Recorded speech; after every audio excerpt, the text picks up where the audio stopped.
আমাদের কোরআনের পাখি সর্বশেষ যেই দিন অ্যাম্বুলেন্স থেকে তিনি হসপিটালে নামলেন, সবাইকে লক্ষ্য করে সালাম দিলেন।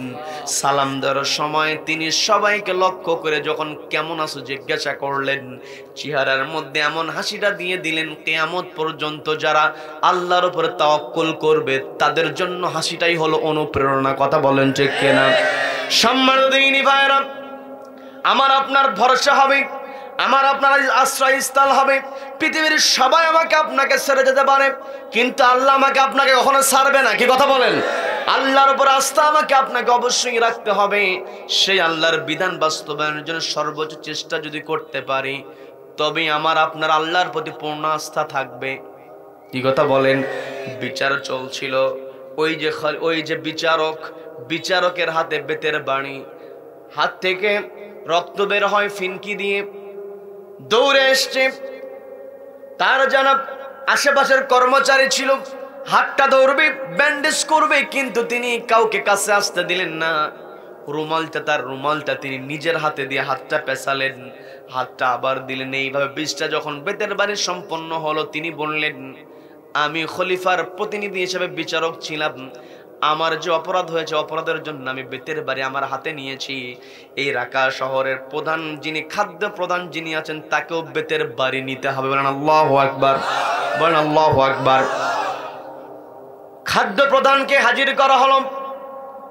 এলাকার যারা গণ্যমান্য যারা ব্যক্তি ছিল, প্রভাবশালী ব্যক্তি যারা ছিল, ধনাঢ্য ব্যক্তিদেরকে প্রশ্ন করা হলো, তোমরা কেন গরিব মানুষের খোঁজ নিতে পারো নাই? আজকে আমার দেশে সবাই আমরা নিজেদেরকে মুসলিম দাবি করি, আমরা নিজেদেরকে বড় আল্লাহওয়ালা ভাবি।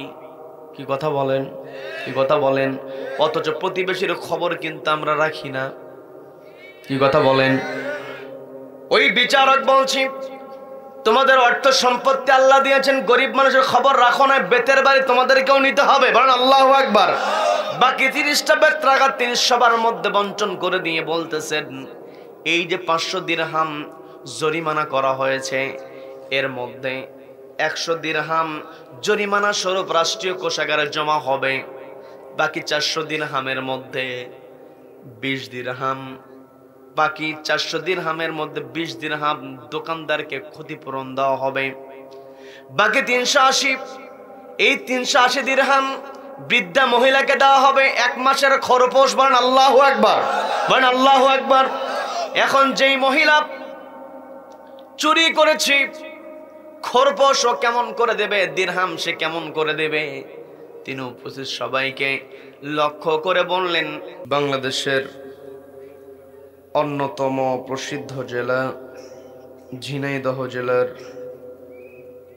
কালীগঞ্জ উপজেলার কামারাইল গ্রামবাসীর আয়োজনে, কামারাইল যুব সমাজের উদ্যোগে আয়োজিত প্রথম বার্ষিকী তাফসীরুল কোরআন মাহফিলের আজকের এই রহমতপূর্ণ বরকতপূর্ণ দ্বীনি মজলিসের সম্মানিত সুযোগ্য অনারেবল প্রেসিডেন্ট, সভাপতিত্ব করছেন বিশিষ্ট আলেমে দ্বীন, ইসলামী চিন্তাবিদ, তৈলকুপি দক্ষিণপাড়া জামে মসজিদের সম্মানিত সুযোগ্য খতিব জনাব মাওলানা মোহাম্মদ আবুল হাশেম সাহেব। আমার পূর্বে কথা বলেছেন বিশিষ্ট ইসলামী চিন্তাবিদ, আলেমে দ্বীন, কামারাইল জামে মসজিদের সম্মানিত সুযোগ্য খতিব হাফেজ মাওলানা মিজানুর রহমান মিলন সাহেব। তার পূর্বে কথা বলেছেন বিশিষ্ট ইসলামী চিন্তাবিদ, সঙ্গীত শিল্পী, আলেমে দ্বীন, আমার অত্যন্ত কাছের হাফেজ মাওলানা আবু জর গিফারি সাহেব। কথা বলেছেন কামারাইল বটতলা বাজার জামে মসজিদের সম্মানিত সুযোগ্য খতিব হাফেজ মাওলানা আল আমিন হাসান সাহেব সহ মঞ্চে উপস্থিত রয়েছেন বিশিষ্ট আলেমে দ্বীন, 2 নং জামাল ইউনিয়নের ইমাম পরিষদের সম্মানিত সুযোগ্য সভাপতি হযরত মাওলানা মোহাম্মদ মাসুম বিল্লাহ সাহেব, মাহফিল পরিচালনায় রয়েছেন হৃদয় আহমেদ, সার্বিক তত্ত্বাবধানে মোহাম্মদ হাসানুর রহমান সাহেব সহ উপস্থিত রয়েছেন অত্র এলাকার গণ্যমান্য ব্যক্তিবর্গ। বিশেষ করে আমার সামনে বসে আছেন অত্র এলাকার পার্শ্ববর্তী এলাকা হতে আগত কোরআন প্রেমিক, নবী প্রেমিক, তাওহীদি জনতা। পর্দার অন্তরাল থেকে শুনছেন আমার অত্যন্ত শ্রদ্ধেয় মা এবং বোনেরা। আলোচনার সূচনায় আমি আপনাদের অভিনন্দন জানাচ্ছি, মোবারকবাদ জ্ঞাপন করছি। রব্বুল আলামিনের শেখানো ভাষায় বলছি, আসসালামু আলাইকুম ওয়া রাহমাতুল্লাহি ওয়া বারাকাতুহু। ওয়া আলাইকুম আসসালাম ওয়া রাহমাতুল্লাহি ওয়া বারাকাতুহু। সম্মানিত দ্বীনি ভাইয়েরা, আলোচনায় প্রবেশের পূর্বে আমি জানতে চাচ্ছি আপনারা সকলে কেমন আছেন? আলহামদুলিল্লাহ। আমি কেমন আছি এটা কেউ জিজ্ঞাসা করলেন না। রব্বুল আলামিন আমাকেও ভালো রেখেছেন, বলি আলহামদুলিল্লাহ। আলহামদুলিল্লাহ। এই যে আমরা ভালো আছি, আমাদেরকে ভালো রাখার একমাত্র কেবলমাত্র কর্তৃত্ব কার হাতে? আল্লাহর হাতে। যে রব্বুল আলামিন আমাদেরকে ভালো রেখে সুস্থ রেখে সারাদিনের হাজারো কর্মব্যস্ততার পর ক্লান্ত শরীর নিয়ে যে সময়টাতে ঘরে ফেরার কথা ছিল, ঠিক সেই সময়টাতে ঘরের আকর্ষণকে প্রত্যাখ্যান করে কোরআনের আকর্ষণে যে মহান মুনিব আমাদেরকে এই কোরআনের ময়দানে আসার, বসার এবং কোরআনুল কারীম থেকে কিছু কথা বলা এবং শোনার মতো তৌফিক দান করলেন, সেই মহান মুনিবের দরবারে শুকরিয়া আদায় করে আমরা সকলে এক জায়গায় বলে উঠছি আলহামদুলিল্লাহ। আলহামদুলিল্লাহ। আবার বলছি আলহামদুলিল্লাহ। আলহামদুলিল্লাহ। আল্লাহু আকবার। আল্লাহু আকবার। লা ইলাহা লা ইলাহা ইল্লাল্লাহ ইল্লাল্লাহ। আল্লাহু আকবার। আল্লাহু আকবার। ওয়ালিল্লাহিল হামদ। ওয়ালিল্লাহি ওয়ালিল্লাহিল হামদ। আমরা কৃতজ্ঞতা আদায় করলাম কার? জীবনের প্রত্যেকটা ক্ষেত্রে প্রশংসা হবে একজনের, তিনি কে? আমাকে আপনাকে সৃষ্টি করেছেন কে? আল্লাহ is the creator of all creations. যত সৃষ্টি আছে সব সৃষ্টি করেছেন আল্লাহ। কাজেই এই পৃথিবীতে যদি প্রশংসা করতে হয়, প্রশংসা কেবল আল্লাহর হবে। আল্লাহ ব্যতীত অন্য কেউ প্রশংসিত হতে পারে। None can be praised, only Allah will be praised. সবাই চিৎকার দেবেন আল্লাহু আকবার। আল্লাহু আকবার। এই যে আমরা আল্লাহর বরত্বের ঘোষণা দিলাম, আল্লাহর কৃতজ্ঞতা আদায় করলাম। আল্লাহর কৃতজ্ঞতা, আল্লাহর বরত্বের ঘোষণার বাহিরে আমাদের জীবন যাপন করা কখনো সম্ভব হবে? রব্বুল আলামিন দয়া করেছেন, মায়া করেছেন। এই পৃথিবীতে আমার আপনার চলার জন্য যা যা দরকার সব আল্লাহ দিয়েছেন। বলেন না সুবহানাল্লাহ, বলেন সুবহানাল্লাহ। সেই আল্লাহর কালাম আমরা শুনতে এসেছি। অনেক ভাইরা বাহিরে ঘোরাফেরা করছেন, এলোমেলো এদিক সেদিক না ঘুরে আপনার প্যান্ডেলে এসে বসে পড়ুন। কোরআন থেকে যতক্ষণ আলোচনা হবে, আমি আপনি যদি কোরআনের ছাত্র হতে পারি, নবীজি বললেন ওয়ায়াস্তাগফির লাহু মান ফিস সামাওয়াতি ওয়াল আরদি হাত্তাল হাইতানি ফিল মাই। বলেন না সুবহানাল্লাহ। নবীজি বললেন যারা ইলম শিক্ষা করে, জ্ঞান অর্জন করে, ওয়ায়াস্তাগফির লাহু, সেই ব্যক্তির জন্য ক্ষমা প্রার্থনা করতে থাকে। মান ফিস সামাওয়াতি ওয়া মান ফিল আরদ, আসমান এবং জমিনে যত সৃষ্টি আছে, হাত্তাল হাইতানি ফিল মা, এমনকি পানির মধ্যে বসবাসরত মাছও পর্যন্ত আল্লাহর কাছে ক্ষমা প্রার্থনা করতে থাকে। বলেন না সুবহানাল্লাহ। এই জন্য যে সমস্ত ভাইয়েরা বাইরে ঘোরাফেরা করছেন, আপনারা প্যান্ডেলে চলে আসেন। আর পর্দার আড়ালে মা বোনেরা জায়গা সংকুলান হচ্ছে না, যদিও ভলেন্টিয়ার ভাইয়েরা কষ্ট করছেন, মা বোনদের দৃষ্টি আকর্ষণ করব, আপনারা একজন বসবেন, আরেকজনকে সহযোগিতা করবেন। অল্প কিছু সময় আমরা এসেছি কার কোরআন থেকে কথা শোনার জন্য? আল্লাহ। এই কোরআনে রয়েছে কার কথা? কার কথা? আরেকটা খুবই আনন্দের সংবাদ, সেটা হলো আপনাদের গ্রামেই 5জন হাফেজ কোরআন তারা আজকে এই মঞ্চে কথা বলেছে। বলি আলহামদুলিল্লাহ, বলি আলহামদুলিল্লাহ।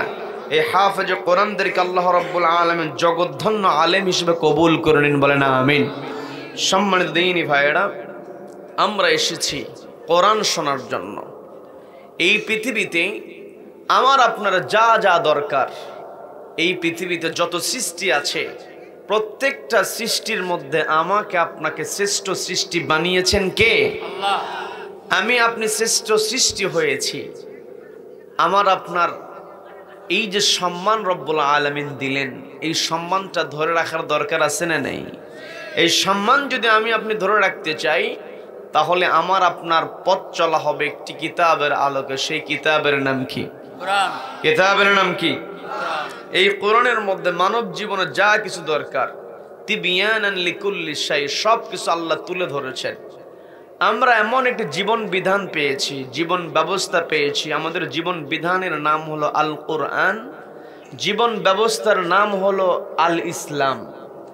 ইসলাম অন্যান্য গতানুগতিক কোনো ধর্মের মতো কোনো ধর্মের নাম নয়। ইসলামটা হলো the complete code of life. আমার আপনার জীবনে যা যা দরকার সব কিছু আল্লাহ কোরআনে ঢুকিয়ে দিয়েছেন, বলেন না সুবহানাল্লাহ। আবার এই পৃথিবীতে যত সৃষ্টি আছে সব সৃষ্টি আল্লাহ আমার আপনার জন্য করেছেন, বলেন না সুবহানাল্লাহ। সম্মানিত দিনী ভাইরা, আল্লাহ রাব্বুল আলামিন সেই কথাটা সুন্দর করে জানিয়ে দিলেন পবিত্র কোরআনের 2 নম্বর সূরা, সূরা বাকারার 29 নম্বর আয়াতে রব্বুল আলামিন সুন্দর করে বলছেন, হুয়াল্লাযী খালাকালাকুম মা ফিল আরদি জামিআ।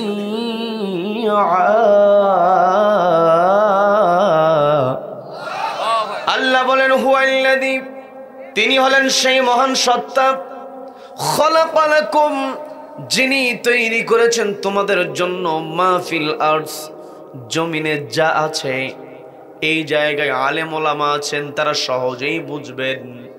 আমি আপনাদেরকে বুঝিয়ে দেওয়ার চেষ্টা করছি। আল্লাহ কিন্তু এই জায়গায় মাহফিল আরদ, জমিনে যা আছে এইটুকু বলে আল্লাহ থেমে যেতে পারতেন, কিন্তু আল্লাহ রাব্বুল আলামিন কথাটা এখানে শেষ করেন নাই।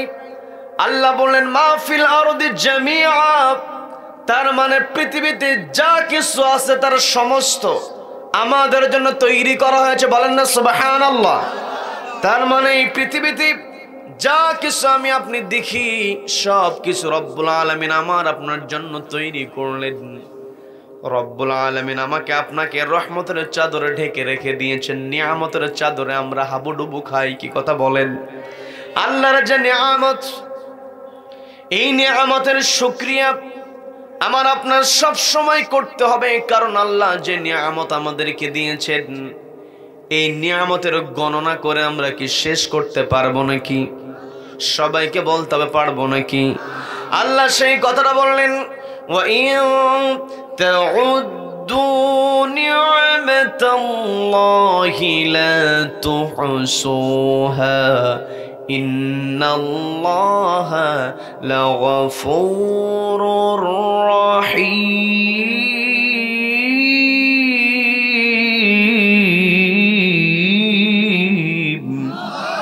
আল্লাহ বলেন, ও আমার বান্দারা, ওয়া ইন তাউদ্দু নি'মাতাল্লাহ, তোমরা যদি আমার নিয়ামতের গণনা শুরু করো, লা তুহসুহা, তোমরা কখনো হিসাব মেলাতে পারবে না। আমি আপনি এই পৃথিবীতে রব্বুল আলামিন আমাকে আপনাকে পাঠিয়েছেন। আমি আপনি হলাম সর্বশ্রেষ্ঠ সৃষ্টি। এই পৃথিবীতে যা কিছু দরকার রব্বুল আলামিন আমার আপনার জন্য তৈরি করেছেন। এই পৃথিবীতে বেঁচে থাকার জন্য আমার আপনার যা যা প্রয়োজন সব প্রয়োজন আল্লাহ মিটায় দিয়েছেন। এই যে আমরা এখানে বসে আছি, আমরা সবাই জীবিত মানুষ, আমাদের শ্বাস প্রশ্বাস কিন্তু চলছে, কি কথা বলেন? এই শ্বাস প্রশ্বাস যদি বন্ধ হয়ে যায় আমি আপনি বাঁচতে পারবো নাকি? এই জায়গায় আমরা যারা বসে আছি, অক্সিজেন সরবরাহ যদি এই জায়গায় বন্ধ করে দেওয়া হয়, 3 মিনিট 5 মিনিট একজন মানুষও কিন্তু আমরা বেঁচে থাকতে পারবো না। কি কথা বলেন? এই যে আমি আপনি এখানে বসে আছি, প্রতিনিয়ত একজন মানুষ বেঁচে থাকার জন্য পরিবেশ থেকে 7 থেকে 8 লিটার অক্সিজেন গ্রহণ করে, তাহলে প্রতি মিনিটে যদি 7 থেকে 8 লিটার অক্সিজেন গ্রহণ করা হয়, দৈনিক 24 ঘন্টায় আমি আপনি যদি ক্যালকুলেশন করি, তাহলে দেখা যায় একজন মানুষের বেঁচে থাকার জন্য পরিবেশ থেকে 10 থেকে 11,500 লিটার অক্সিজেনের প্রয়োজন হয়। বলেন না সুবহানাল্লাহ।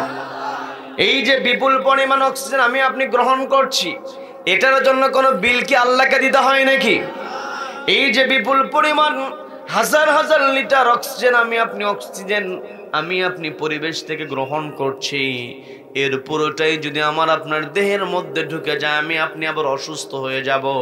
যার কারণে হাজার হাজার লিটার অক্সিজেনের মধ্য থেকে রব্বুল আলামিন মাত্র 500 লিটার অক্সিজেন ব্যবহারের উপযোগী করার মেকানিজম আমাদের রেসপিরেটরি সিস্টেমে দিয়েছেন। বলেন না সুবহানাল্লাহ। শুধুমাত্র যদি কোনো মানুষকে বলা হয় বয়স যতই হোক না কেন, এই জায়গায় আমরা বসে আছি, আমাদের অনেকের বয়স অনেক রকম, এখানে 7 থেকে 8 বছর বয়সী বাচ্চাও পর্যন্ত আছে, আবার বৃদ্ধ মুরব্বীরা 70 বছরের মুরব্বী আছে, আবার যুবক ভাইয়েরা আছে। যুব সমাজ আয়োজন করেছে। যুব সমাজ যদি সচেতন হয়ে যায়, সমাজটাই পরিবর্তন হয়ে যায়। কথা বলেন ঠিক কিনা?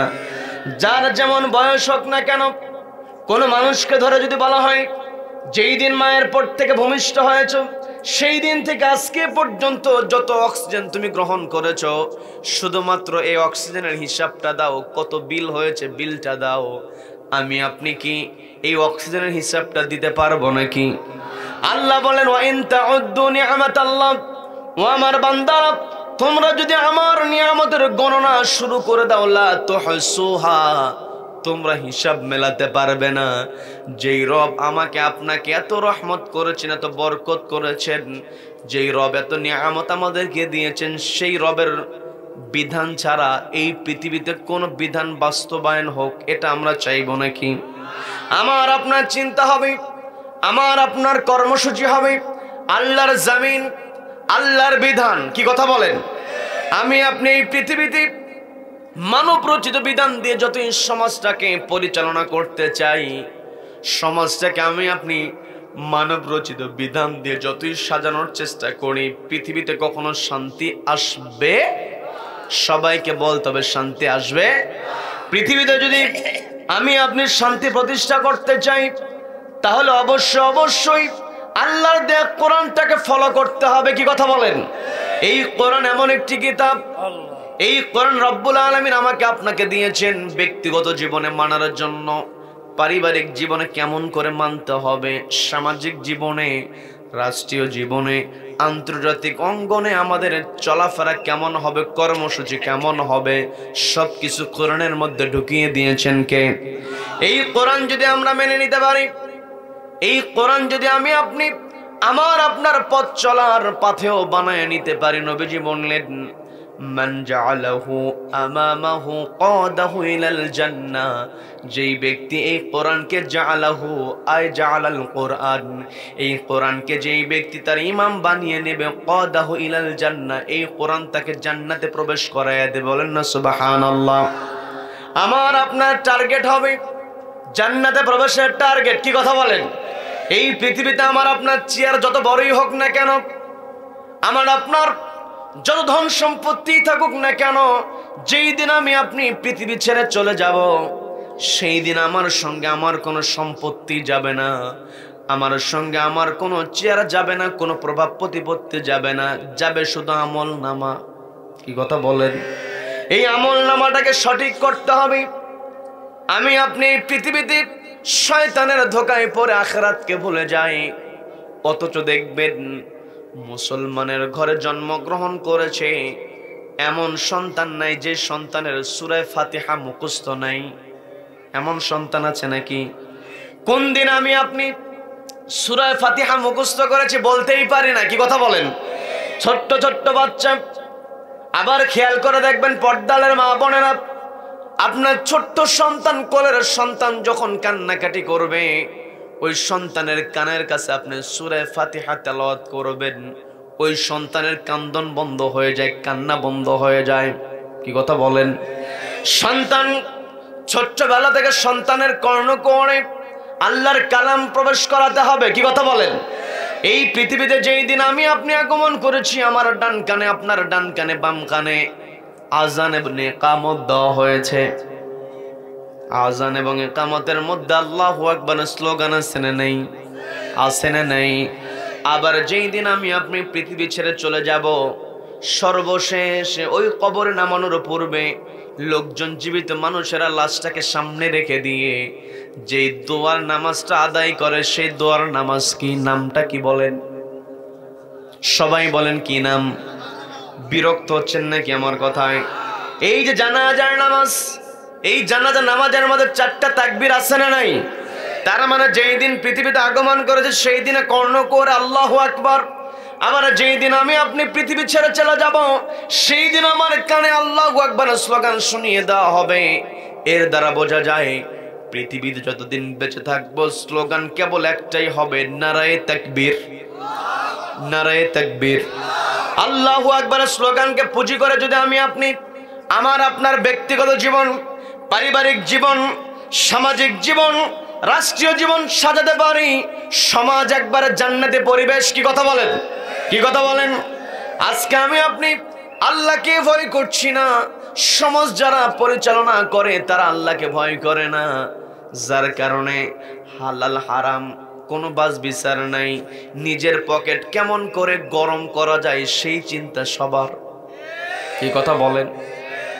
আজকে বড় বড় কথা বলে, জনগণের এই করবে সেই করবে, এত এত কথা বলে, বক্তৃতার সময় তার কথার মধ্যে একটা পরিচয়, স্টেজ থেকে নেমে যাওয়ার পরে আরেকটা পরিচয়। কি কথা? টাটকা মুনাফিক। কি কথা বলেন? আজকে মুনাফিকদের কারণে সমাজে বসবাস করা যায় না। আজকে সবাই তো বলে যে ভালো হয়ে চলতে চাই, ভালো হয়ে সমাজ পরিচালনা করতে চাই, কিন্তু সমাজ পরিচালনার জন্য আমার আপনার স্লোগান হবে আল্লাহু আকবার। আল্লাহু আকবার স্লোগান দাও মানে হলো আল্লাহ মহান, আল্লাহ বড়, আল্লাহর কিতাবের চাইতে বড় কোন বিধান রাষ্ট্র পরিচালনার জন্য হতে পারে? অনেকে আবার বলে রাষ্ট্র যদি কোরআন দ্বারা পরিচালিত হয় তাহলে বিধর্মীরা কোথায় যাবে? এমন কথা বলার লোক আছে না নেই? এই পৃথিবীতে কোরআনই মানুষের অধিকার দিয়েছে।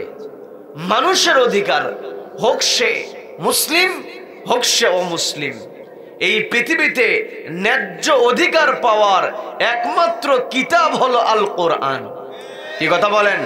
হযরত ওমর রাদিয়াল্লাহু তাআলা আনহু তিনি যখন খেলাফতের সময় জানতে পারলেন আবু লুলু নামক একজন অগ্নি উপাসক, সে ভালো অস্ত্র বানায়, ভালো খঞ্জর সে তৈরি করে। খঞ্জরটা হলো, খঞ্জরের হাতলটা থাকে মাঝখানে, দুই পাশে ধারালো অংশ। আগের দিনে তো সরাসরি যুদ্ধ হতো, লড়াই হতো সামনাসামনি। কি কথা বলেন? কি কথা বলেন? ওই সময়টাতে তলোয়ার ছিল, তীর ধনুক ছিল, খঞ্জরের ব্যবহার ছিল। ওই আবু লুলু সে সুন্দর খঞ্জর তৈরি করতে পারত।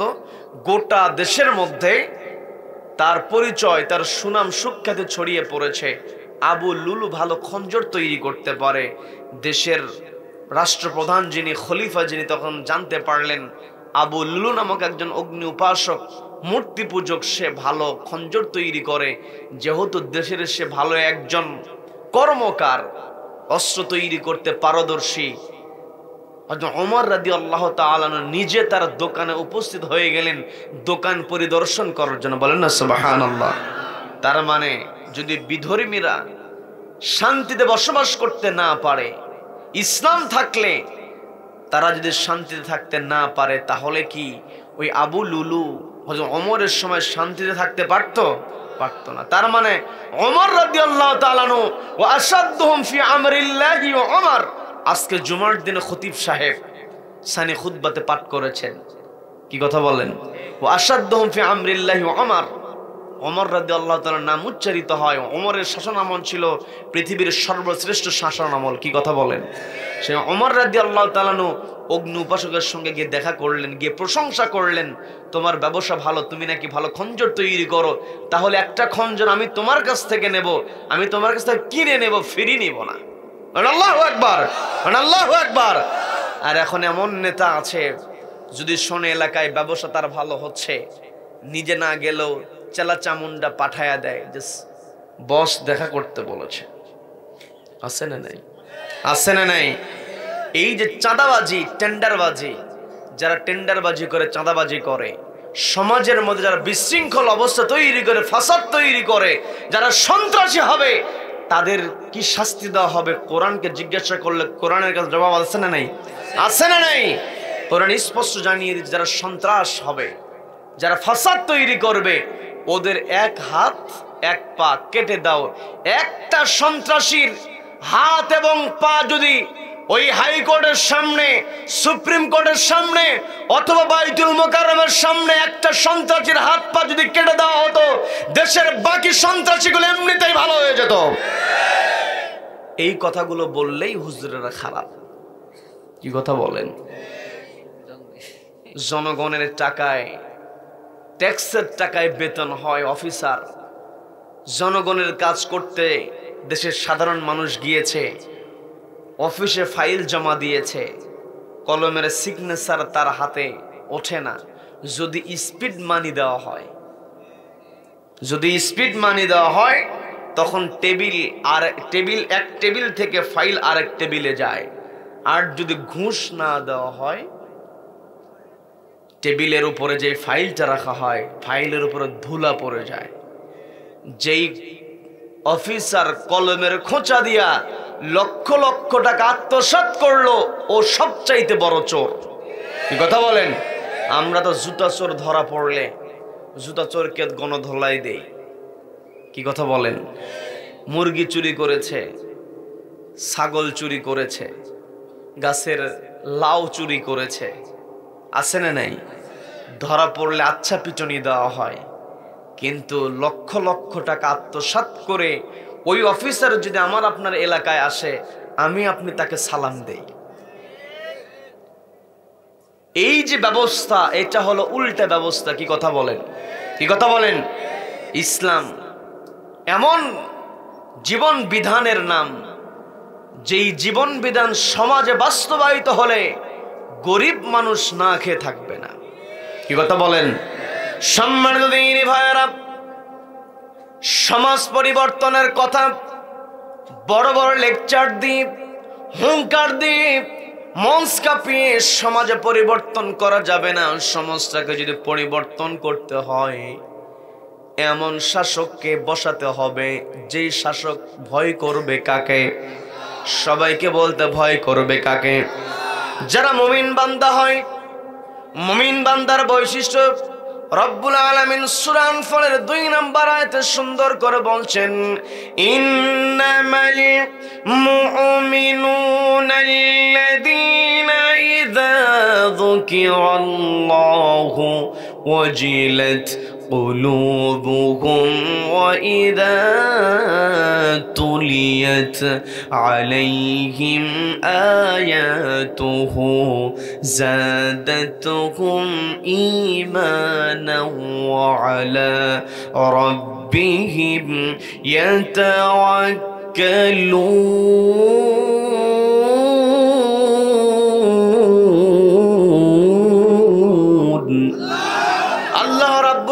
বললেন ইন্নামাল মুমিনুন, তারাই হলো মুমিন, আল্লাযীনা ইযা যুকিরাল্লাহ, যাদের সামনে আল্লাহর নাম উচ্চারিত হয়ে যায়, ওয়াজিলাত কুলুবুহুম, অন্তরটা কেঁপে ওঠে। কার ভয়ে? সবাইকে বলতে হবে কার ভয়ে? এই পৃথিবীতে যদি আল্লাহর ভয় কারো ভিতরে থাকে, ওই ব্যক্তি কখনো অন্যায় করবে না। কি কথা বলেন? যেই ব্যক্তি অন্তরে আল্লাহর ভয় লালন করতে পারবে, পৃথিবীর কোন শক্তি তাকে পরাস্ত করতে পারবে না। কারণ যার কাছে আল্লাহর ভয় আছে রব্বুল আলামিন তার জন্য বরকতের সমস্ত দরজাগুলো আল্লাহ খুলে দেন। বলেন না সুবহানাল্লাহ।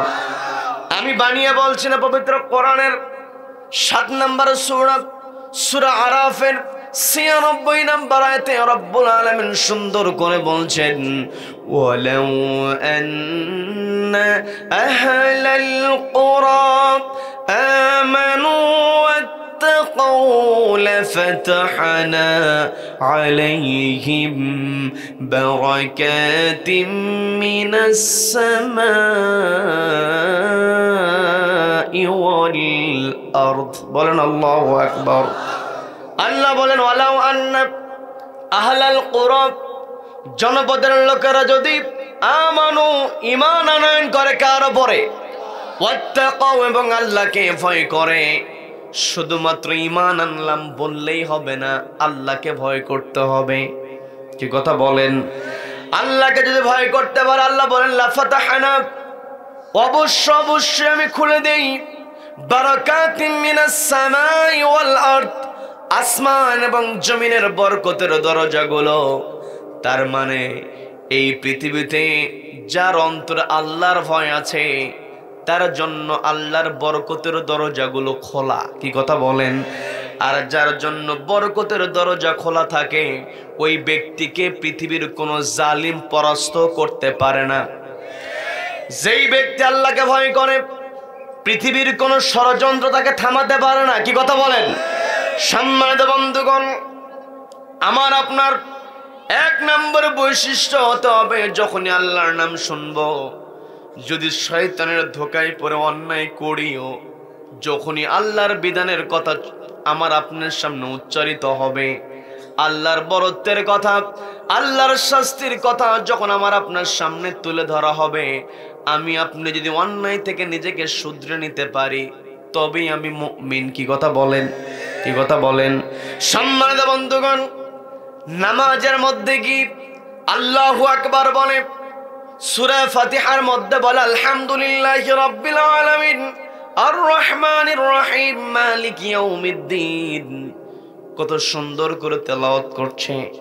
নামাজ পড়তে পড়তে কপালে কালো দাগ ফেলে দিয়েছে, অথচ দেখা যায় নামাজ থেকে বের হয়ে সুদের হিসাব করে আসে না নাই? নামাজও পড়ে আবার সুদের হিসাব করে।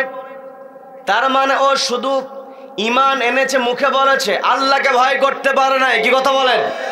ঈমান আনা শুধু মুখে বললেই হবে না, আমার আপনার কর্মের মধ্যে ঈমান যে আমি আপনি এনেছি এটা আমার আপনার কর্মের মধ্যে প্রকাশ করতে হবে। নামাজ পড়ে ওজনে কম দেয়, খাদ্যে ভেজাল দেয়, দাড়ি রেখেছে সুন্দর, মাথায় টুপি দেয়, মূলত সে দাড়ি রেখেছে সাইনবোর্ডের জন্য। কি কথা বলেন? এই যে পৃথিবীতে যত বড় ধোঁকাবাজ হোক না কেন, যত বড় জালিম হোক না কেন, যত বড় কৌশলী হোক না কেন, এই পৃথিবী ছেড়ে একদিন তাকে যেতে হবে, দাঁড়াতে হবে কার সামনে? আমি আপনি কিন্তু নামাজের মধ্যে তেলাওয়াত করি মালিক ইয়াউমিদ্দিন, আল্লাহ হলেন বিচার দিবসের মালিক। সত্যি সত্যি যদি আমি আপনি নামাজের মধ্যে বলতে পারি, অন্তর থেকে যদি বলতে পারি আল্লাহ হলেন বিচার দিবসের মালিক, তাহলে আমি আপনি কখনোই অন্যায় করতে পারবো না। কি কথা বলেন? আলাইসাল্লাহু বিআহকামিল হাকিমিন, যেই দিন আল্লাহ চূড়ান্ত বিচার কায়েম করবেন, যেই দিন রব্বুল আলামিন তার আদালতটাকে কায়েম করবেন, ওই দিন পৃথিবীতে যদি আমার আপনার আমল যদি খারাপ হয়, বাঁচার কোনো উপায় আছে নাকি? সবাইকে বলতে বাঁচার উপায় আছে নাকি? একটু আগে আমি বলেছিলাম আমার আপনার চোখের সামনে জুতা চোর,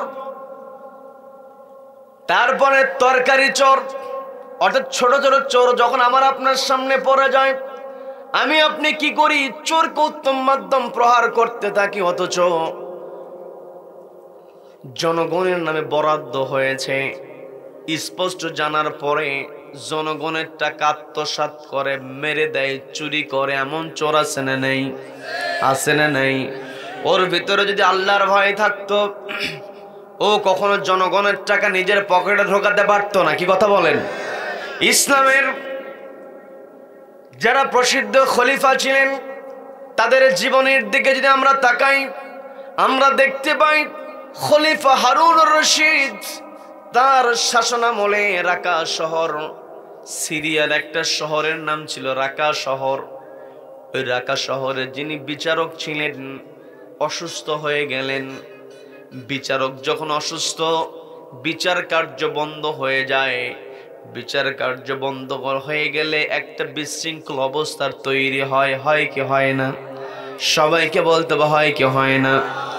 খলিফা হারুন রশিদ বরাবর চিঠি লেখা হলো, আমাদের রাকা শহরের বিচারক যিনি তিনি অসুস্থ হয়ে আছেন, বিচার কার্য স্থবির হয়ে আছে, বিশৃঙ্খল অবস্থা হয়েছে, আপনি দ্রুত রাকা শহরে একজন বিচারক নিয়োগ দিয়ে দিন যাতে করে আমাদের স্বাভাবিক অবস্থা চলতে থাকে।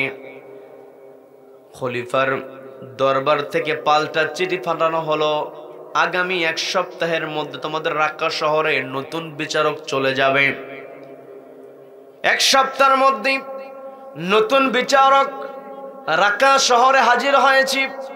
বিচার কার্য শুরু হয়েছে। প্রথম যেই বিচারটা দায়ের করা হয়েছে, আসামি হলেন একজন বৃদ্ধা মহিলা। বৃদ্ধা মহিলার নাম অভিযোগ হলো, বৃদ্ধা মহিলা একটা দোকান থেকে কয়েকটা রুটি আর একটা মধুর বোতল চুরি করেছে। যখন বৃদ্ধা মহিলাকে ওই নতুন বিচারক যিনি আসলেন তিনি যখন প্রশ্ন করলেন, আপনার নামে তো রুটি চুরি, মধুর বোতল চুরির অভিযোগ এসেছে, আপনি তো বয়স্কা, আপনার তো বয়স হয়ে গিয়েছে, এই বয়সে তো আপনার চুরি করার কথা নয়, কিন্তু আপনি কেন চুরি করলেন? আসলে কি আপনি চুরি করেছেন নাকি? যখন প্রশ্ন করা হলো আপনি কি সত্যিই চুরি করেছেন নাকি, ওই বৃদ্ধা মহিলা জবাব দিয়ে বলছে, হ্যাঁ আমি চুরি করেছি। চুরি করলে যে চোরের হাত কেটে দেওয়া হয় এটাই কি আপনার জানা নাই? বলে হ্যাঁ জানা আছে। তারপরেও কেন চুরি করলেন? বৃদ্ধা মহিলা বলছে, আমি চুরি করেছি আমার ব্যক্তিগত কারণে, আমি চুরি করি নাই, আমি তো চুরি করতে চাই নাই। চুরি করার কারণটা হলো কয়েকদিন যাবত আমার পরিবারের সবাই না খেয়ে আছি, আমি বৃদ্ধ মানুষ, বয়স্ক মানুষ, নিজেকে কষ্ট দিয়ে নিজেকে স্থির রাখতে পারি, কিন্তু আমার ঘরে নাতনি আছে 2 জন, তারা তো অল্প বয়স, ক্ষুধার যন্ত্রণায় ছটফট করে, আমি তাদের কষ্ট দেখে নিজেকে আর ধরে রাখতে পারি নাই। বিরক্ত হচ্ছেন নাকি আমার কথায়? আমি তাদের কষ্ট দেখে নিজেকে আর ধরে রাখতে পারি নাই, যার কারণে আমি বাধ্য হয়ে এসেছি, মানুষের কাছে সহযোগিতা চেয়েছি, কিন্তু কেউ আমাকে সহযোগিতা করে নাই। বাধ্য হয়ে দোকান থেকে আমি ওই মধুর বোতল আর রুটি চুরি করেছি। চুরি করতে আমি অভ্যস্ত নই, যার কারণে আমি ধরা পড়ে গিয়েছি। এই কথা বলার পরে বিচারক বলছে, আজকে নতুন করে আর কোনো প্রশ্ন হবে না, আজকের মতো কোর্ট এখানে মুলতবি ঘোষণা করা হলো। বিচারক বলে কি বলে না, পরবর্তী ডেট দিয়ে দেয়, যা যা প্রয়োজন সেটার অর্ডার লিখে দেয়। ওই বিচারক বলল, আগামী দিন যেই দিন কোর্ট বসবে, যেই দিন বিচার হবে, এলাকার যিনি খাদ্য প্রধান আছেন, গণ্যমান্য ব্যক্তি যারা আছে, দায়িত্বশীল যারা আছে, সবাইকে হাজির হতে হবে। অর্ডার দিয়ে দেওয়া হলো। আমি কি বানিয়ে বলছি নাকি? খলিফা হারুন রশিদের শাসন আমলের একটা ঘটনা বলছি। আজকে আমার দেশে গরিব মানুষের জন্য বরাদ্দ আছে, সরকারি ত্রাণ দিয়ে দেওয়া হয়, সরকারের পক্ষ থেকে মাসে মাসে গরিব মানুষকে ভাতা দেওয়া হয়, কিন্তু ওই ভাতা পাওয়ার জন্য ঘাটে ঘাটে ঘুষ দিতে হয়, আছে না নাই? আজকে কোরআন যদি থাকতো, নবীজির আদর্শ যদি থাকতো, তাহলে কোনো কুলাঙ্গারের পক্ষে সম্ভব হতো না গরিব মানুষের অর্থ আত্মসাৎ করার। কি কথা বলেন? আজকে এই কথাগুলো যখন আলেম ওলামা বলে, আলেম ওলামাদেরকে সহ্য হয় না, আলেম ওলামাদের বিরুদ্ধে কথা বলে। আলেম ওলামাদের বিরুদ্ধে কথা বলা আজকে নতুন নয়। নবীজি ছিলেন নবীজির চরিত্র সার্টিফিকেট আল্লাহ দিয়ে বলছেন, ওগো নবী, ইন্নাকা আলা খুলুকিন আযীম, আপনি হলেন উত্তম চরিত্রের উপর অধিষ্ঠিত। আযীম শব্দ ব্যবহার করা হয়েছে, নবীজির চরিত্রের সার্টিফিকেট দিয়েছেন স্বয়ং আল্লাহ। বলেন আল্লাহু আকবার। আর আমার আপনার সার্টিফিকেট যখন প্রয়োজন হয়, চারিত্রিক সনদ চেয়ারম্যানের অফিস বরাবর যেতে হয়। যদি চোর যায়, ডাকাত যায়, বেনামাজি যায়, মুসলিম যায়, অমুসলিম যায়, যেই যাক না কেন, চোরও যদি গিয়ে বলে চেয়ারম্যান সাহেব আমাকে একটা চারিত্রিক সার্টিফিকেট দেন, ওই চারিত্রিক সার্টিফিকেটের মধ্যে লেখা থাকে আমার জানা মতে সে ভালো চরিত্রের। লেখা থাকে কি থাকে না? থাকে কি থাকে না? আবার এমন চেয়ারম্যান সার্টিফিকেট দেয় যেই চেয়ারম্যানের চরিত্রই ঠিক নাই। কি কথা বলেন? কি কথা বলেন? চেয়ারম্যান মহিলা মেম্বারকে নিয়ে উধাও, আছে না নাই? আছে না নাই? আজকে ইসলাম থাকলে প্রকাশ্যে যখন বিচার হতো, জেনার বিচার হতো, কোন জেনাবাজের জেনাখরের দেশের মধ্যে থাকার সৌভাগ্য হতো না। কথা বলেন ঠিক কিনা? এই কথাগুলো বললে আলেম ওলামা খারাপ হয়ে যায়। যতই তোমরা আলেম ওলামাদের বিরুদ্ধে কথা বলো না কেন, যেই নবীর চরিত্র স্বয়ং আল্লাহ দিয়েছেন সেই নবীজির বিরুদ্ধেও তারা ষড়যন্ত্র করেছিল, নবীজির বিরুদ্ধে কথা বলেছে, নবীজির বিরুদ্ধে তারা অভিযোগ এনেছে। নবীজিকে ওরা কিন্তু ধর্মদ্রোহী বলেছিল। কি কথা বলেন? নিজেরাই ধর্ম মানে নাই, ইসলাম মানে নাই, আল্লাহর বিধানকে মানে নাই, আল্লাহর সঙ্গে শিরক করেছে, আল্লাহর বিধানের বিরোধিতা করেছে, অথচ নবীজিকেই বলে ধর্মদ্রোহী। আজও দেখবেন নিজেদের মধ্যে কোনো ধর্ম নাই, অথচ আলেম ওলামাদেরকে ধর্ম ব্যবসায়ী বলে। আছে না নাই? আছে না নাই? এই ধর্ম ব্যবসার জন্য আসে নাই, এই ধর্ম এসেছে রাষ্ট্র পরিচালনার জন্য। কথা বলেন ঠিক কিনা? এই ধর্ম এসেছে মানুষের সঠিক অধিকার দেওয়ার জন্য, এই ধর্ম এসেছে ন্যায় বিচার প্রতিষ্ঠার জন্য। কি কথা বলেন? নবীজি রাষ্ট্র পরিচালনা করেছেন, নবীজির সুন্নাতের কথা অনেকেই বলে, নবীজির সহিহ হাদিসের কথা অনেকেই বলে, নবীজির খাস সুন্নাত পালনের কথা অনেকেই বলে, কিন্তু নবীজির সবচাইতে বড় সুন্নাত ছিল নবীজি ছিলেন রাষ্ট্রপ্রধান। কি কথা বলেন? কি কথা বলেন? নবীজি রাষ্ট্রপ্রধান, নবীজিকে অনুসরণ করতে হলে রাষ্ট্রপ্রধান হওয়ার চেষ্টা করতে হবে। কি কথা বলেন? নবীজিকে অনুসরণ করে যদি রাষ্ট্র পরিচালনা হয়, ওই রাষ্ট্রের মধ্যে গরিব মানুষের কোনো কষ্ট থাকে না। আমি যেই কথা বলতে নিয়েছিলাম, যখন পরের দিন অর্থাৎ পরের নির্ধারিত দিনে যখন কোর্টটা বসে গিয়েছে, বৃদ্ধা মহিলাকে হাজির হতে বলা হয়েছে, বৃদ্ধা মহিলা হাজির হয়েছেন, আবার যাদেরকে হাজির হতে বলা হয়েছে সবাই হাজির হয়েছে। বিচারক ওই দিন নতুন করে তিনি আর কোনো কথা শুনলেন না। শুরুতেই তিনি বলছেন, বৃদ্ধা মহিলার আবার তিনি নোট করলেন, রায়টা দিয়ে বলছেন যেহেতু চুরি করা হয়েছে, চুরি করলে তার হাতটা কেটে দিতে হয়। যেহেতু মহিলা, বৃদ্ধা মহিলা সত্যকে অকপটে স্বীকার করেছে, রিমান্ডে নিতে হয় নাই। আসামির কাছ থেকে সত্য মিথ্যা বের করার জন্য রিমান্ড আছে না নাই? আছে না নাই? আবার রিমান্ডের নামে জুলুম আছে না নাই? আছে না নাই? যতই জুলুম তুমি করো না কেন, এই চেয়ারকে তুমি রিমান্ড দিয়ে চেয়ারটাকে ধরে রাখতে পারবে না। কি কথা বলেন? হত্যা করে ফেরাউন কি করতে পারে? তার চেয়ারটাকে রক্ষা করতে পারে না। কি কথা বলেন? ফেরাউন যখন শুনতে পেয়েছে মুসা আলাইহিস সালাতু ওয়াস সালাম আগমন করবে, মুসা আলাইহিস সালাতু ওয়াস সালাম ফেরাউনের চেয়ারটাকে নড়বড়ে করে দেবে, গণক যখন ফেরাউনকে জানালো, ফেরাউন সঙ্গে সঙ্গে সে ষড়যন্ত্র শুরু করলো। মায়েদের কোলে থেকে পুত্র সন্তানকে কেড়ে নিয়ে সরাসরি জবাহ করেছে চেয়ারটাকে টিকিয়ে রাখার জন্য। কিন্তু শেষ পর্যন্ত ফেরাউনকে তার চেয়ারকে রক্ষা করতে পেরেছে নাকি? যতই রিমান্ডে দিয়ে অত্যাচার করা হোক না কেন, যারা আল্লাহকে ভয় করে ওই অত্যাচার আল্লাহ ভীরু ব্যক্তিদেরকে দমায় রাখতে পারে না। কি কথা বলেন? কারণ আল্লাহ বলেন লাফাতাহনা আলাইহিম বারাকাতিম মিনাস সামাই ওয়াল আরদ, যারা আল্লাহকে ভয় করবে আসমান এবং জমিনের সমস্ত বরকতের দরজা আল্লাহ তাদের জন্য খুলে দেন। বলেন সুবহানাল্লাহ। বন্ধুগণ, ফেরাউন যেমন পারে না রিমান্ড দিয়ে তার সরাসরি হত্যা করে তার চেয়ারকে রক্ষা করতে নমরুদ চেয়েছিল জাতির পিতা ইব্রাহিম আলাইহিস সালাতু সালামকে সরাসরি অগ্নিকুণ্ডে নিক্ষেপ করেছিল চেয়ারটাকে টিকিয়ে রাখার জন্য, কিন্তু শেষ পর্যন্ত নমরুদকে তার চেয়ার রক্ষা করতে পেরেছে নাকি? আব্রাহা চেয়েছিল কাবা ঘর ধ্বংস করে ওর বানানো ঘরের তাওয়াফের ব্যবস্থা করতে, কি কথা বলেন? কিন্তু আব্রাহাও পারে নাই। আব্রাহার হস্তি বাহিনীকে আল্লাহ নাস্তানাবুদ করেছেন, কাসফিম মাকুল, চিবানো ঘাসের মতো বানিয়ে দিয়েছেন। সেখানে আল্লাহ কিন্তু বড় কোনো শক্তি পাঠান নাই। রব্বুল আলামিন যাকে যাকে ছোট্ট ছোট্ট পাখি পাঠিয়ে দিলেন, যাদের ঠোঁটের মধ্যে ছিল ছোট্ট ছোট্ট মটর দানার মতো পাথর কুচি, উপর থেকে পাখিরা ছেড়ে দিয়েছে। ওই আব্রাহার হস্তি বাহিনী নাস্তানাবুদ হয়ে গিয়েছে। কথা বলেন ঠিক কিনা? আবু জেহেল নবীজির বিরুদ্ধে ষড়যন্ত্র করেছে, নবীজিকে বন্দি অবস্থায় রেখে দিয়েছে।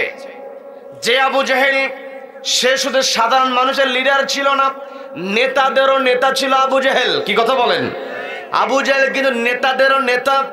অথচ ওই আবু জেহেলকে রব্বুল আলামিন দুনিয়া থেকে বিদায় করলেন, নাস্তানাবুদ করলেন, ধরাশায়ী করলেন।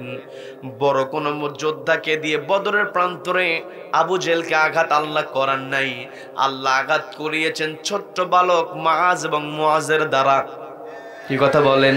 তার মানে যারাই যত বড়ই নির্যাতনকারী হোক না কেন, ওই নির্যাতনকারীর নির্যাতনের হাত, জালিমের কালো হাত ভেঙে দিতে আল্লাহর বড় কোনো শক্তির প্রয়োজন হয় না। কি কথা বলেন? ফেরাউন মরেছে, হাজার হাজার মানুষ থাকার পরে পানিতে মরে। কি কথা বলেন? যেখানে মানুষের উপস্থিতি আছে সেখানে কি পানিতে মরে? পানিতে মরার কোনো সম্ভাবনা থাকে না। কি কথা বলেন? পানিতে পরে মরার কোনো সম্ভাবনা থাকে না। কিন্তু আল্লাহ আমাকে আপনাকে আল্লাহকে ভয় করার জন্য যেই বৈশিষ্ট্যগুলো দরকার, যেই সিমটমগুলো দরকার, যেই ঘটনাগুলো দরকার, আল্লাহ আমাকে আপনাকে শিখিয়ে দিলেন, জানিয়ে দিলেন। ওই ফেরাউনকে আল্লাহ পানির মধ্যে চুবায়ে মারলেন, অথচ তার সামনে, তার আশেপাশে হাজার হাজার মানুষ ছিল, তবুও সে নিজেকে বাঁচাতে পারে নাই। কথা বলেন? নমরুদ চেয়েছিল তার ক্ষমতাকে চিরস্থায়ী করার জন্য, আল্লাহ রাব্বুল আলামিন মশা দিয়া বিদায় করলেন। কি কথা বলেন? তাও আবার ল্যাংড়া মশা। আব্রাহা চেয়েছিল কাবা ঘর ধ্বংস করতে, বিশাল হস্তি বাহিনী নিয়ে এসেছিল। আল্লাহ ছোট্ট ছোট্ট পাখি দিয়া আব্রাহাকে ধ্বংস করে দিয়েছেন। আবু জেহেল নবীজির বিরুদ্ধে বড় বড় ষড়যন্ত্র করেছে। ও বড় লিডার হলো, রব্বুল আলামিন ছোট্ট বালকদেরকে দিয়ে ধরাশায়ী করেছে। আজও বাংলার জমিনে দীর্ঘ 15টা বছর জুলুম করেছে। রব্বুল আলামিন বড় কোনো বাহিনীকে সামনের কাতারে দেয় নাই। কি কথা বলেন? প্রশাসনের প্রত্যেকটা জায়গায় নিজের পছন্দের লোক। কি কথা বলেন? যখন পদায়ন করেছি, প্রমোশন দিয়েছে, প্রমোশন দেওয়ার পূর্বে 14 গোষ্ঠীর হিসাব নিয়েছে কে কোন দল করে। কি কথা বলেন? কিন্তু শেষ পর্যন্ত সে তার নিজের চেয়ারটাকে টিকিয়ে রাখতে পারে নাই। প্রত্যেকটা জায়গায় তার নিজের লোক বসা ছিল, অথচ রব্বুল আলামিন সামনের কাতারে নিরস্ত্র ছাত্র জনতাকে এমন করে সেট করে দিলেন, ওই লেডি ফেরাউন পালাতে বাধ্য হয়েছে। কথা বলেন ঠিক কিনা? তার মানে যত রিমান্ড দিক না কেন, রিমান্ড দিয়ে কাউকে কখনো দমিয়ে রাখা যায় না, কিছুদিনের জন্য থামিয়ে রাখা যায়। কি কথা বলেন? থামানো যায় কিন্তু দমানো যায় না। কি কথা বলেন? মুসলমান জাতি দমে যাওয়ার জাতি নয়। মুসলমান জাতি ওয়া আলা রাব্বিহিম ইয়াতাওয়াক্কালুন, তাওয়াক্কুল করে কার উপরে? আল্লাহ। সবাইকে বলতে হবে তাওয়াক্কুল করে কার উপরে? কাজেই এই পৃথিবীতে যারা মুসলমানদের উপরে জুলুম করতে চাইবে, ইসলামকে দমিয়ে রাখার চেষ্টা করবে, দিন শেষে ওরাই দমে যাবে। এমন সময় চলে আসবে, ওই যে কোরআনের পাখি বলেছিলেন, এমন সময় আসবে ইঁদুরের গর্তও তোমরা খুঁজে পাবে না। সম্মানিত দিনী ভাইরা, আমি বলতে নিয়েছিলাম যে এই ঘটনা, ওই বৃদ্ধা মহিলাকে রিমান্ডে নিতে হয় নাই। বৃদ্ধা মহিলা যখন তার চুরির অপরাধের কথা স্বীকার করেছেন, বিচারক বলছে যেহেতু তিনি তার স্বীকারোক্তিমূলক জবানবন্দি দিয়েছেন, সত্যতা স্বীকার করেছেন, যার কারণে তার হাত কাটাটাকে মওকুফ করা হলো। কিন্তু তার ব্যাপারে 500 দিনার তার ব্যাপারে জরিমানা করা হলো। 500 দিনার জরিমানা দিতে হবে। আবার 50টা বেত্রাঘাত নির্ধারিত হলো। তিনি কি করলেন? 500 দিনার জরিমানা করলেন এবং 50টা বেত্রাঘাত নির্ধারিত করলেন। নির্ধারিত করে সঙ্গে সঙ্গে তিনি চেয়ার থেকে নেমে আসলেন। নেমে এসে বৃদ্ধা মহিলার পাশে দাঁড়ালেন। দাঁড়িয়ে বলছেন, বৃদ্ধা মহিলা তিনি খাবার চুরি করেছেন পেটের ক্ষুধার দায়ে। তিনি ক্ষুধার্ত ছিলেন, যার কারণে খাবার চুরি করেছেন। আমি তো এই রাকা শহরের প্রধান বিচারক, আমার তো দায়িত্ব ছিল এই মহিলার খবর নেওয়া। সবচাইতে বড় অপরাধী, চুরির অপরাধী সবচাইতে বড় অপরাধী হলো রাষ্ট্রের যিনি খলিফা হারুনুর রশিদ, তিনি হলো অপরাধী। মধ্যে কোন মানুষ যদি না খেয়ে থাকে, সবার আগে দেশের সর্বোচ্চ চেয়ারে যিনি বসবেন তার বিচার হবে। কি কথা বলেন? ওই বিচারক বলছে, আমি তো খলিফার প্রতিনিধি। এই মহিলা চুরি করার কারণ হলো তাকে খাবারের সরকার প্রদান দিতে পারে নাই। আমি যেহেতু সরকার প্রধানের প্রতিনিধি, আমার তো অপরাধটাকে বাদ দেওয়া যায় না, আমি অপরাধী। যার কারণে 50টা বেত্রাঘাতের মধ্যে 20টা বেত্রাঘাত আমার হাতে করতে হবে। বলেন আল্লাহু আকবার, বলেন আল্লাহু আকবার। বিচারক তিনি বেত্রাঘাত হাতে নিচ্ছেন একটাই কারণ, তিনি ভয় করেন কাকে? সবাইকে বলতে ভয় করেন কাকে? যেই ব্যক্তি আল্লাহকে ভয় করবে, ও যত বড় চেয়ারে বসুক না কেন, ও কখনো অন্যায় করবে না। কি কথা বলেন? চেয়ার যত বড়ই হোক না কেন, অন্তরে যদি আল্লাহর ভয় থাকে, ওই ব্যক্তি কখনো অহংকারী হতে পারে না। হযরত ওমর রাদিয়াল্লাহু তাআলা আনহু খুতবা দিবেন। সবাই আপনারা ঘটনা জানেন, বিস্তারিত ঘটনা বলবো না। খুতবার জন্য দাঁড়িয়ে যাবেন, কিন্তু জামার ঝুল যখন দেখলেন, জুব্বার ঝুল যখন দেখলেন লম্বা, একজন সাধারণ জনগণ, সাধারণ একজন সদস্য দাঁড়িয়ে বলছে, খুতবা শুরু করবেন তার আগে কৈফিয়ত দেন, জুব্বা কেমন করে লম্বা হলো? বলেন আল্লাহু আকবার। এটার নামই হলো ইসলাম। কি কথা বলেন? ইসলাম মানুষকে সমান অধিকার দিয়েছে। বন্ধুগণ, যে কথাই ছিলাম, বিচারক বলছি আমার হাতে 20টা বেত্রাঘাত করো। সেই সাথে বলল, আমি বিচারক হওয়ার জন্য আমার প্রতি দয়া করবি, আমার প্রতি মায়া করবে, এটা কখনো হতে পারে না। আমার হাতে সজোরে আঘাত করতে হবে। একটা পর্যায়ে ওই বিচারকের হাতে যখন বেত্রাঘাত করা হচ্ছে, একটা পর্যায়ে হাতের চামড়াটা ফেটে গিয়ে রক্ত বের হয়েছে। বানিয়ে বলছি নাকি? মুসলমানদের ঘটনা, মুসলমানদের ইতিহাস। আজকে সন্তানদেরকে মুসলিমের ইতিহাস শোনানো হয় না। মুসলমানেরা হাজার হাজার উপন্যাস পড়ে, দুনিয়ার কল্পকাহিনী পড়ে, সায়েন্স ফিকশন পড়ে, কিন্তু মুসলমানদের ইতিহাস যে জানা দরকার। তুমি সায়েন্স ফিকশন পড়ো, উপন্যাস পড়ো, পৃথিবীতে চলতে গেলে তোমার সব কিছুই লাগবে, কিন্তু এই পৃথিবীতে তোমার চূড়ান্ত জায়গা নয়, চূড়ান্ত জায়গা হলো কবর, আখেরাত। কি কথা বলেন? ওই আখেরাতের জিন্দেগিতে সফল হতে হবে। বড় চেয়ার কখনো সফলতা হতে পারে না। কত বড় চেয়ারে বসে অথচ জাহান্নামী হবে, আছে না নাই? আছে না নাই? বড় চেয়ারে বসলে হয় না, ওই চেয়ারে বসি স্মরণ করতে হয় একজনকে। তিনি কে? কারণ ওই চেয়ারের মূল মালিকানা হলো আল্লাহর হাতে। পবিত্র কোরআনের 3 নম্বর সূরা, সূরা আল ইমরানের 26 নম্বর আয়াতে আল্লাহ বললেন, ওগো নবী আপনি বলুন, কুলিল্লাহুম্মা মালিকাল মুলক তু'তিল মুলকা মান তাশা ওয়া তানজিউল মুলকা মিম্মান তাশা ওয়া তু'ইজ্জু মান তাশা ওয়া তুযিল্লু মান তাশা বিয়াদিকাল খায়র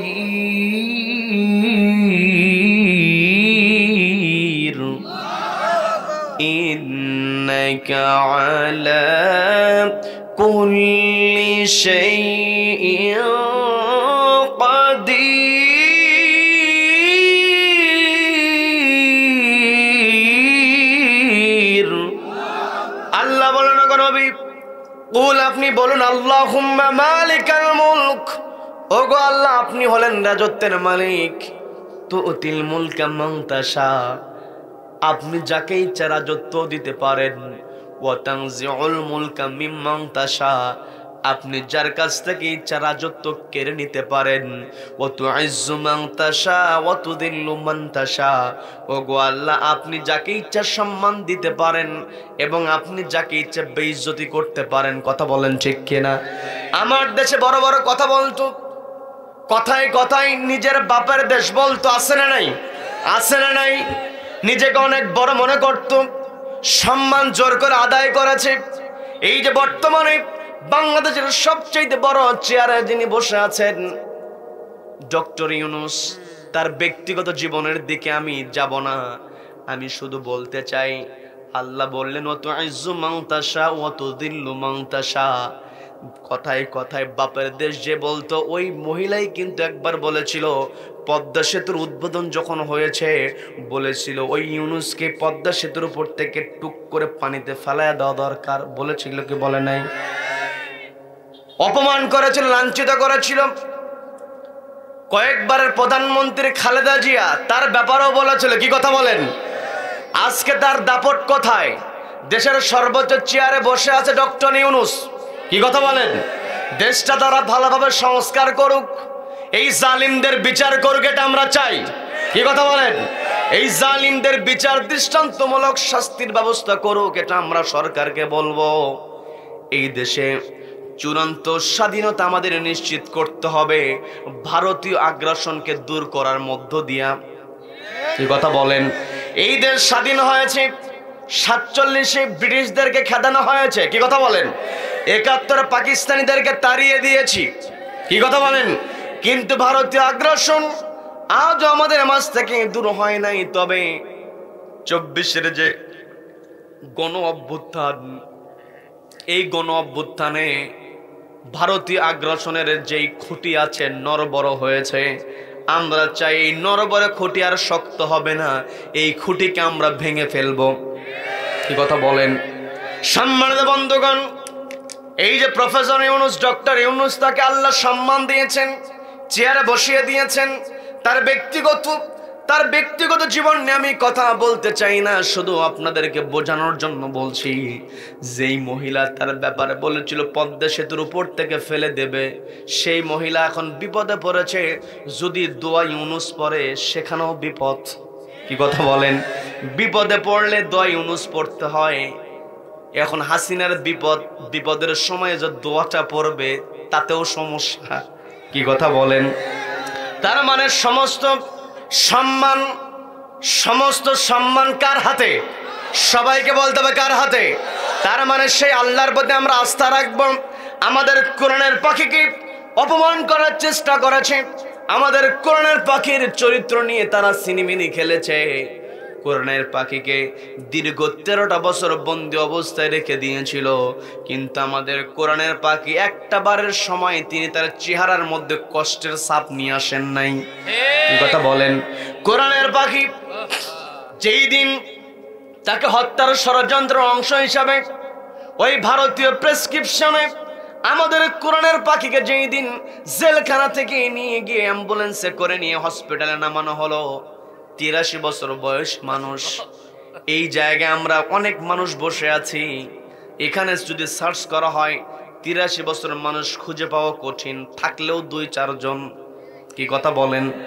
83 বছর বয়স হয়ে গেলে মানুষ এমনিতেই দুর্বল হয়ে যায়, চেহারার মধ্যে শুধু কষ্টের ছাপ, কাকানি আর গঙ্গানি। কি কথা বলেন? আমি মস্করার জন্য বলছি না।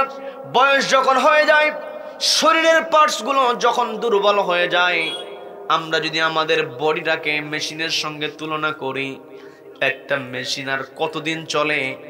একটা সময় কিন্তু বিকল হয়ে যায়। মানুষ যখন বৃদ্ধ হয়ে যায়, শরীর আর পারে না, চেহারার মধ্যে তার আর হাসি দেখা যায় না। কিন্তু আমাদের কোরআনের পাখি যতবারই তাকে আদালতে ওঠানো হয়েছে, আদালতে উঠে উনি সবার উদ্দেশ্যে চেহারা এমন করে দেখিয়েছেন, তার চেহারার মধ্যে সব সময় ছিল হাসির ঝিলিক। কি কথা বলেন? তিনি হাসির ঝিলিক আমাদেরকে দিয়ে বুঝিয়েছেন, তোমরা হতাশ হবে না, আল্লাহকে ভয় করবি, আল্লাহর উপরে ভরসা করবি। যতই নির্যাতন করা হোক না কেন, তোমাদের হাসি কেউ কেড়ে নিতে পারবে না। আমাদের কোরআনের পাখি সর্বশেষ যেই দিন অ্যাম্বুলেন্স থেকে তিনি হসপিটালে নামলেন, সবাইকে লক্ষ্য করে সালাম দিলেন। সালাম দেওয়ার সময় তিনি সবাইকে লক্ষ্য করে যখন কেমন আছো জিজ্ঞাসা করলেন, চেহারার মধ্যে এমন হাসিটা দিয়ে দিলেন, কিয়ামত পর্যন্ত যারা আল্লাহর উপরে তাওয়াক্কুল করবে তাদের জন্য হাসিটাই হলো অনুপ্রেরণা। কথা বলেন ঠিক কিনা? সম্মানিত দিনী ভাইরা, আমার আপনার ভরসা হবে, আমার আপনার আশ্রয়স্থল হবে। পৃথিবীর সবাই আমাকে আপনাকে ছেড়ে যেতে পারে, কিন্তু আল্লাহ আমাকে আপনাকে কখনো ছাড়বে না। কি কথা বলেন? আল্লাহর উপর আস্থা আমাকে আপনাকে অবশ্যই রাখতে হবে। সেই আল্লাহর বিধান বাস্তবায়নের জন্য সর্বোচ্চ চেষ্টা যদি করতে পারি, তবে আমার আপনার আল্লাহর প্রতি পূর্ণ আস্থা থাকবে। কি কথা বলেন? বিচার চলছিল, ওই যে বিচারকের হাতে বেতের বাণী, হাত থেকে রক্ত বের হয় ফিনকি দিয়ে, দৌড়ে এসছে। তার জানা আশেপাশের কর্মচারী ছিল, হাতটা দৌড়বে, ব্যান্ডেজ করবে, কিন্তু তিনি কাউকে কাছে আসতে দিলেন না। তার রুমালটা তিনি নিজের হাতে দিয়ে হাতটা পেঁচালেন, হাতটা আবার দিলেন। এইভাবে বিষটা যখন বেতের বাণী সম্পন্ন হলো, তিনি বললেন, আমি খলিফার প্রতিনিধি হিসেবে বিচারক ছিলাম, আমার যে অপরাধ হয়েছে অপরাধের জন্য আমি বেতের বাড়ি আমার হাতে নিয়েছি। এই রাকা শহরের প্রধান যিনি খাদ্য প্রধান যিনি আছেন তাকেও বেতের বাড়ি নিতে হবে। বলেন আল্লাহু আকবার, বলেন আল্লাহু আকবার। খাদ্য প্রধানকে হাজির করা হলো। এলাকার যারা গণ্যমান্য যারা ব্যক্তি ছিল, প্রভাবশালী ব্যক্তি যারা ছিল, ধনাঢ্য ব্যক্তিদেরকে প্রশ্ন করা হলো, তোমরা কেন গরিব মানুষের খোঁজ নিতে পারো নাই?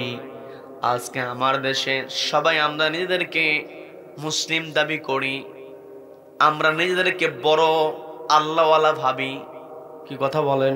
কি কথা বলেন? অথচ প্রতিবেশীর খবর কিন্তু আমরা রাখি না। কি কথা বলেন?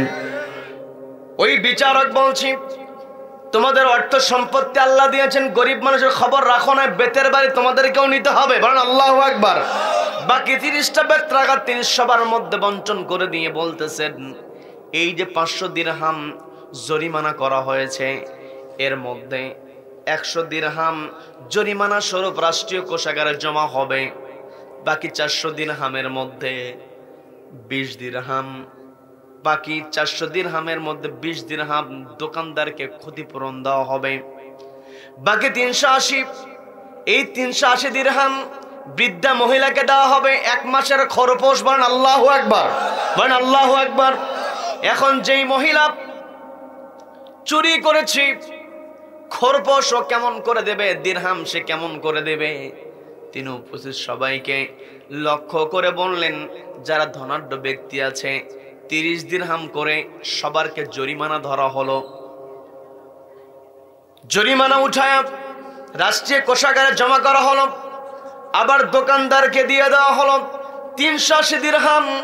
ওই বৃদ্ধা মহিলাকে দিয়ে বিচারক বলতেছেন, আপনাকে আগামী 1 মাসের জন্য আমি খরপোশ আপনাকে দিয়ে দিলাম, আপনার নাতনিদেরকে নিয়ে আপনি 1টা মাস অতিবাহিত করবেন, আর 1 মাস পরে আপনি খলিফার সঙ্গে গিয়ে রাজদরবারে দেখা করবেন। অর্ডার দিয়ে দিলেন।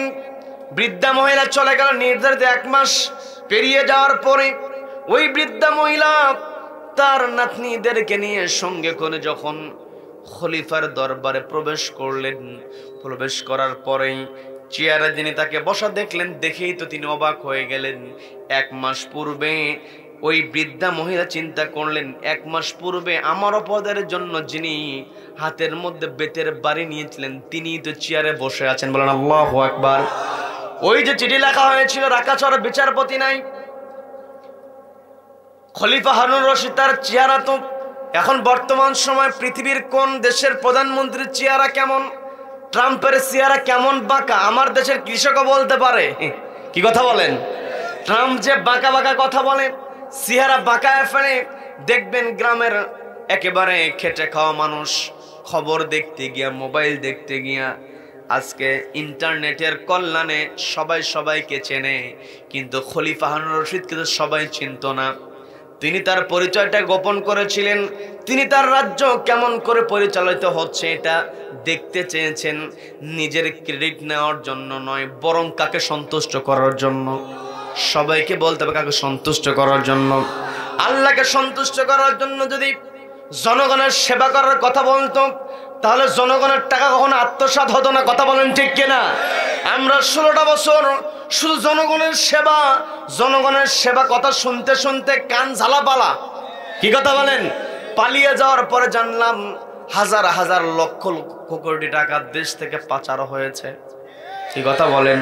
আজকে যদি তাদের মধ্যে আল্লাহর ভয় থাকতো তাহলে এমন করে চাপাবাজি করতে পারতো না। কি কথা বলেন? কারণ কিরামান কাতিবিনা ইয়ালামুনা মা তাফআলুন, আমার আপনার কাদের উপরে সম্মানিত লেখকদের সবকিছু লিখছেন। মা ইয়ালফিযু মিন কাউলিন ইল্লা লাদাইহি রাকীবুন আতীদ। তার মানে আমি আপনি মুখ দিয়ে যে লফজটা উচ্চারণ করি সে লফজ বাদ পড়বে না, আমল নামায় থাকবে। কি কথা বলেন? আল্লাহ রাব্বুল আলামিন কিয়ামতের কঠিন ময়দানে যেই দিন বিচার কায়েম করবেন, এই পৃথিবীতে যারা চাপাবাজ, যারা মিথ্যাবাদী, ওই দিনেও মিথ্যা কথা বলে বাঁচার জন্য ওই দিনেও চেষ্টা করবে। এই জন্য আল্লাহ সূরা ইয়াসিনের মধ্যে বললেন, আল ইয়াউমা নাখতিমু আলা আফওয়াহিহিম ওয়া তুকাল্লিমুনা আইদিহিম ওয়া তাশহাদু আরজুলুহুম বিমা কানু ইয়াকসিবুন।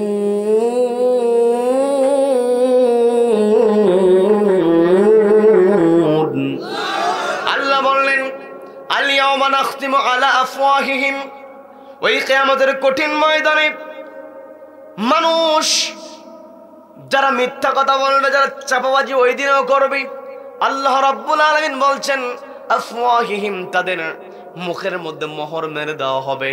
ওয়া তুকাল্লিমুনা আইদিহিম, তাদের হাতগুলো কথা বলবে। ওয়া তাশহাদু আরজুলুহুম বিমা কানু ইয়াকসিবুন, তাদের পাগুলো পর্যন্ত সাক্ষ্য দেবে কার কাছে? সবাইকে বলতে হবে কার কাছে?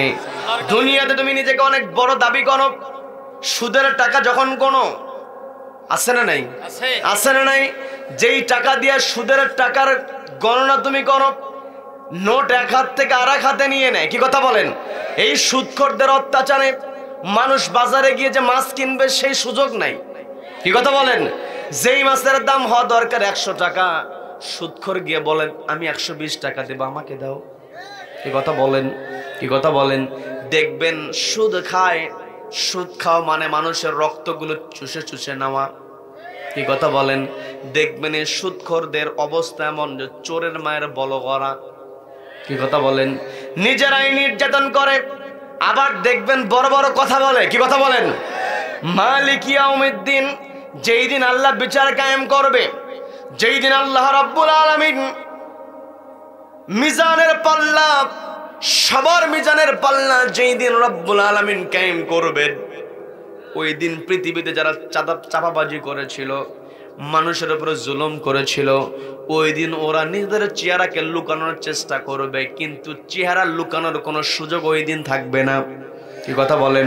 এই জন্য এই পৃথিবীতে আমাকে আপনাকে চলতে হবে আল্লাহকে ভয় করে।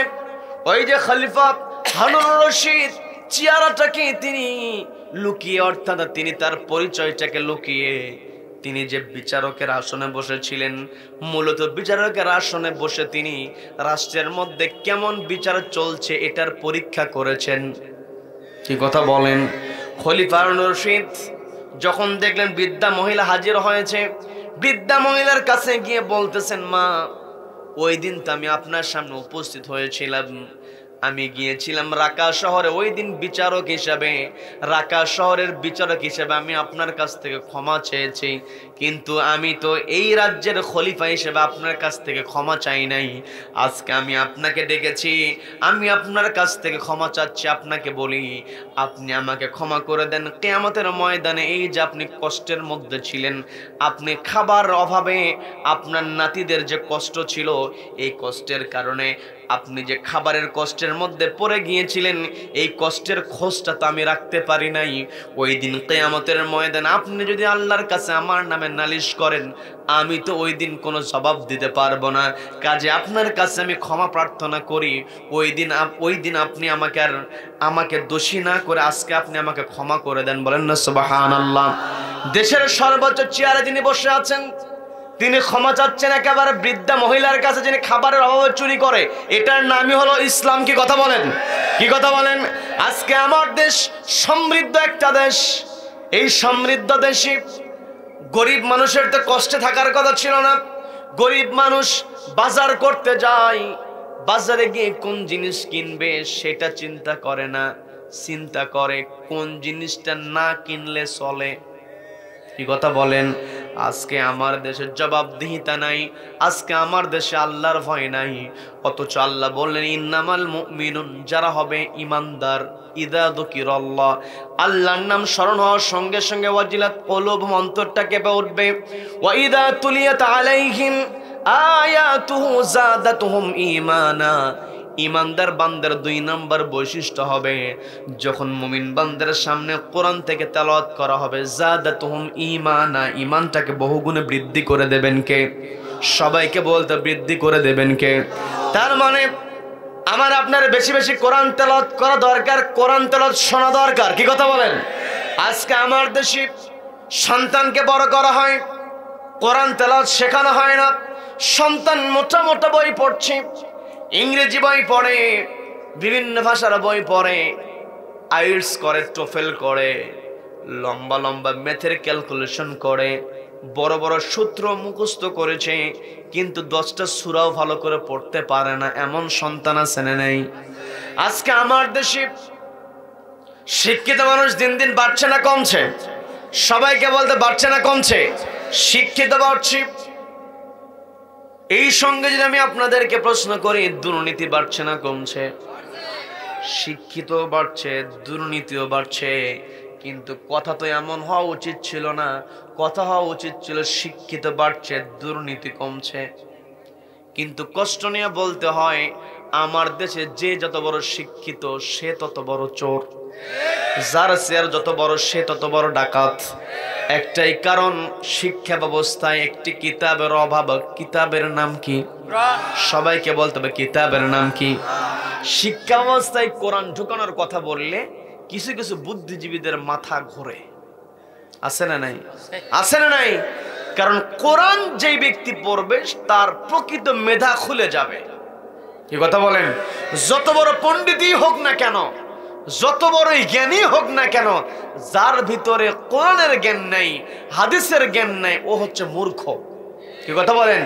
18 ভাষার পণ্ডিত ছিলেন ডক্টর মোহাম্মদ শহীদুল্লাহ, তিনি স্পষ্ট বলেছেন, যার ভিতরে কোরআন হাদিসের জ্ঞান নাই ওই ব্যক্তি কখনো শিক্ষিত হতে পারে না। যত সার্টিফিকেট তার থাকুক না কেন, ওই সার্টিফিকেট দিয়ে তার শিক্ষিত নাম নিয়ে আসা যাবে না, সে হলো একজন মূর্খ।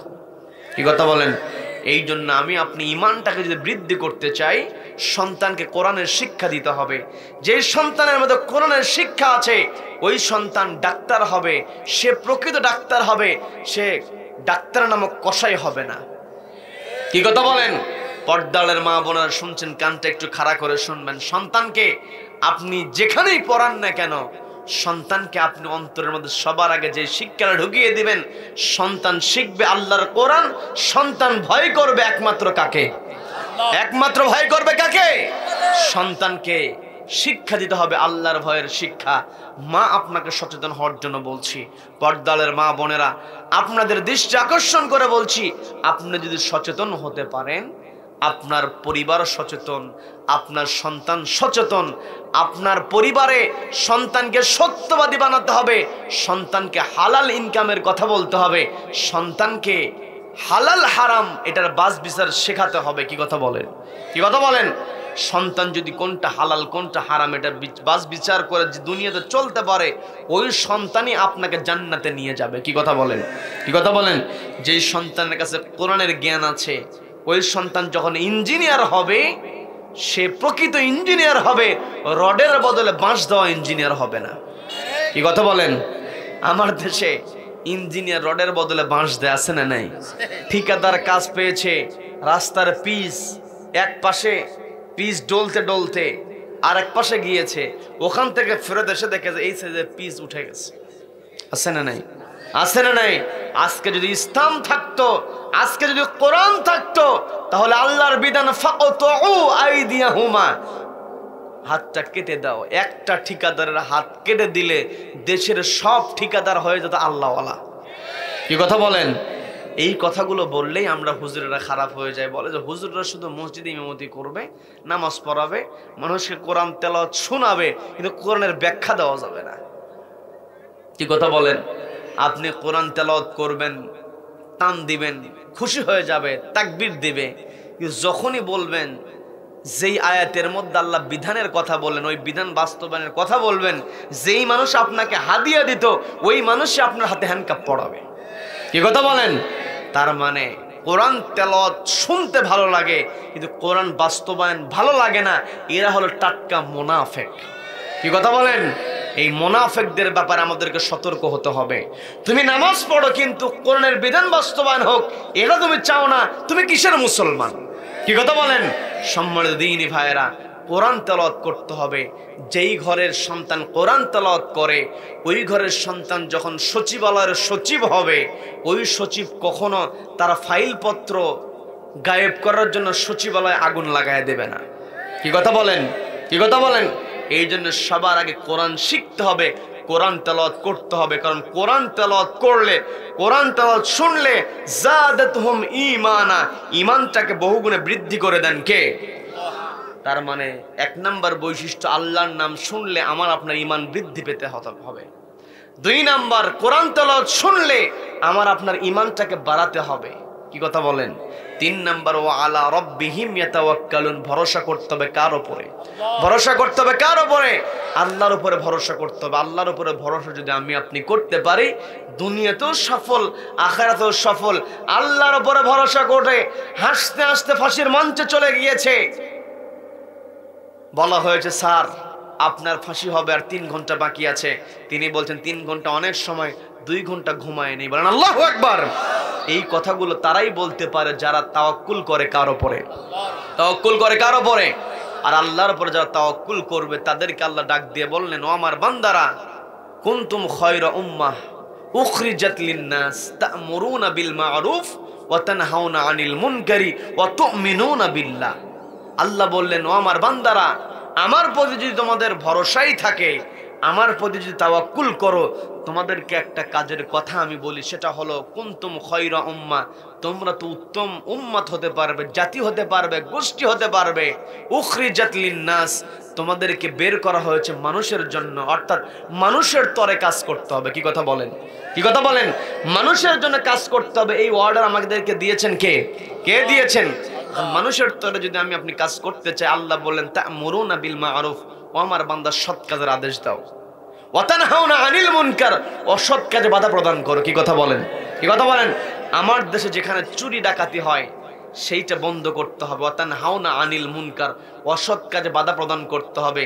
যদি আমি আপনি আমার দেশে চুরি ডাকাতি বন্ধ করতে চাই, আল্লাহর দেয়া বিধান আদালতে কায়েম করতে হবে।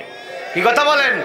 আদালতে যখন আল্লাহর দেয়া বিধান কায়েম হয়ে যাবে, তখনই আমি আপনি আল্লাহর কাছে উত্তম হতে পারবো।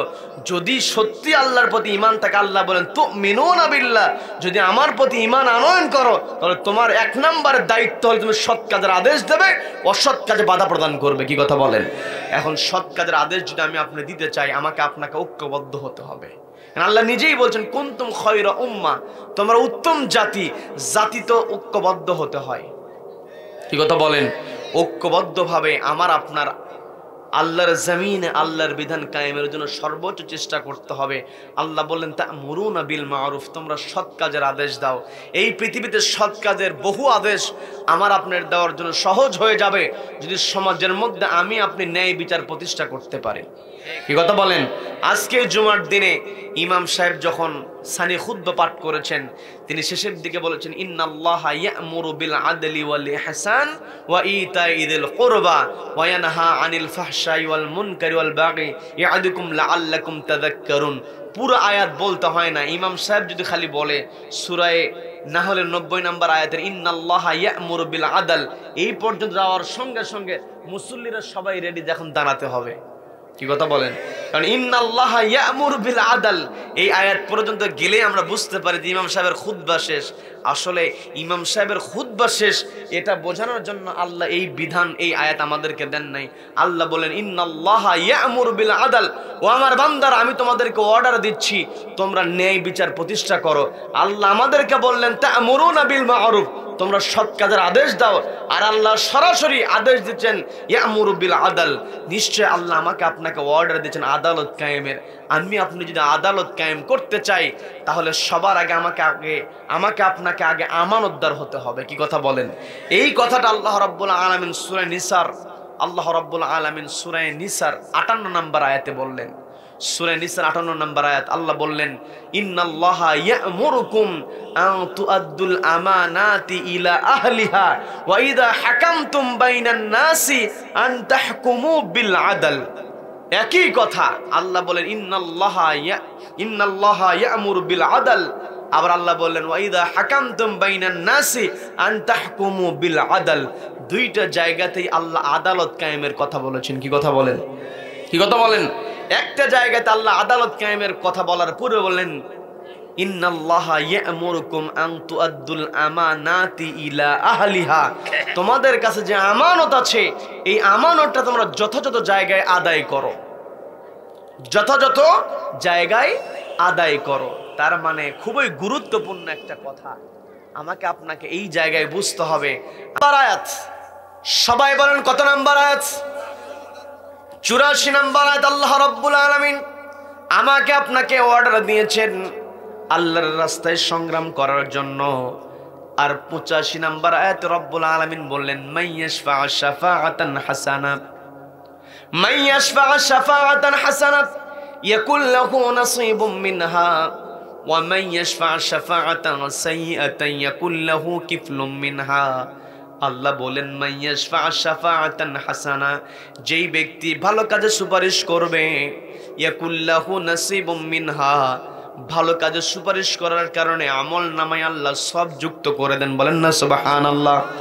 এরপর আল্লাহ বললেন ওয়া মাইয়াশফা শাফাআতান সাইয়্যা, আর যেই ব্যক্তি মন্দ কাজে সুপারিশ করবে, নিজে মন্দ কাজ করবে না, মন্দ কাজে সুপারিশ করবে, মন্দ ব্যক্তিকে সুপারিশ করবে, মন্দ ব্যক্তির পিছনে দৌড়াবে, নিজে সরাসরি মন্দ কাজ করবে না, কিন্তু মন্দ ব্যক্তির পিছনে দৌড়ানোর কারণে ইয়াকুল্লাহু কিফলুম মিনহা, তার আমল নামায় গুনাহ যুক্ত হবে। বলেন নাউযুবিল্লাহ, বলেন নাউযুবিল্লাহ। তার মানে এই পৃথিবীতে আমি আপনি যদি ভালো, আমার আপনার সমাজটাকে সুন্দর করে সাজাতে চাই, তাহলে আমার আপনার দায়িত্ব হলো ভালো কাজে আমাকে আপনাকে সুপারিশ করতে হবে, ভালো মানুষের পক্ষে সুপারিশ করতে হবে। কি কথা বলেন? যদি ভালো মানুষকে সুপারিশ করতে পারি, ভালো কাজে সুপারিশ করতে পারি, আল্লাহ বললেন ইয়াকুল্লাহু নাসীবুম মিনহা, তার আমল নামে একটা সব আল্লাহ যুক্ত করে দেবেন। যদি খারাপ কাজে আমি আপনি সুপারিশ করি ওয়া মাইয়াশফা শাফাআতান সাইয়্যা, খারাপ কাজে মন্দ কাজে যে সুপারিশ করবে, খারাপ ব্যক্তির পক্ষে যে স্লোগান দিবে, নিজে খারাপ কাজ করবে না, কিন্তু খারাপ ব্যক্তির পিছনে যাওয়ার কারণে ইয়াকুল্লাহু কিফলুম মিনহা, তার আমল নামায় গুনাহ যুক্ত হবে। আমার আপনার আমল নামায় গুনাহ যুক্ত হোক, এটা আমরা চাই কি চাই না? চাই আমরা চাই না। তার মানে আমাকে আপনাকে সচেতন হতে হবে। আমি আপনি গুনাহ আমার আপনার আমল নামায় যুক্ত হোক এটা চাই না, কিন্তু যেই নেতা গুনাহ করে ওই নেতার পিছনে স্লোগান দেয়। আছে না নাই? আছে না নাই? আজকে আমি আপনি সচেতন হতে পারি নাই, যার কারণে জালেমেরা আমাদের উপরে জুলুম করতে পারে। কি কথা বলেন? আমি আপনি যদি সচেতন হতে পারি, কোনো ব্যক্তি আমার আপনার উপরে জুলুম করতে পারবে না। কাজেই এই পৃথিবীতে আমরা এসেছি, আমরা সব সময় স্মরণ করব কাকে? স্মরণ করব কাকে? আল্লাহকে স্মরণ করব, আল্লাহর দেয়া বিধান মেনে চলবো। এই পৃথিবীতে সর্বশ্রেষ্ঠ সৃষ্টি হলো মানুষ, আশরাফুল মাখলুকাত। এই আশরাফুল মাখলুকাতের শ্রেষ্ঠত্ব তখনই ধরে রাখতে পারবে সে যখন কোরআনকে সামনে রেখে জীবনটা পরিচালনা করবে। কোরআন সামনে রেখে যখন আমি আপনার জীবন পরিচালনা করব, আমার আপনার ডিউটি হবে, আমার আপনার দায়িত্ব হবে তা'মুরুনা বিল মা'রুফ, সৎ কাজের আদেশ দিতে হবে, ওয়া তানহাউনা আনিল মুনকার, অসৎ কাজে বাধা প্রদান করতে হবে। এই দুইটা কর্মসূচি যদি আমি আপনি আমার আপনার আমল নামে যুক্ত করতে পারি, রব্বুল আলামিন আমাকে আপনাকে জান্নাতে প্রবেশ করায় দিবেন। কি কথা বলেন? আল্লাহ কবুল করেন, বলেন আমিন। যতটুকু আলোচনা হয়েছে রব্বুল আলামিন আমাদের বাস্তব জীবনে আমল করার তৌফিক দান করুন, বলেন আমিন। আজকের আলোচনার সারাংশ হলো আল্লাহর জমিনে আল্লাহর বিধান কায়েম করা। আমি আপনি যদি এই কাজটা করতে চাই, তাহলে আমাকে আপনাকে নিজে ভালো কাজ করতে হবে, সমাজের মধ্যে ভালো কাজ প্রতিষ্ঠার জন্য কাজ করতে হবে, নিজে খারাপ কাজ থেকে দূরে থাকতে হবে, খারাপ কাজে বাধা প্রদান করতে হবে। রব্বুল আলামিন সমাজের মধ্যে যেখানে খারাপ কাজ হবে সেখানে বাধা প্রদান করার মতো ঈমান রব্বুল আলামিন আমাদেরকে দান করুন।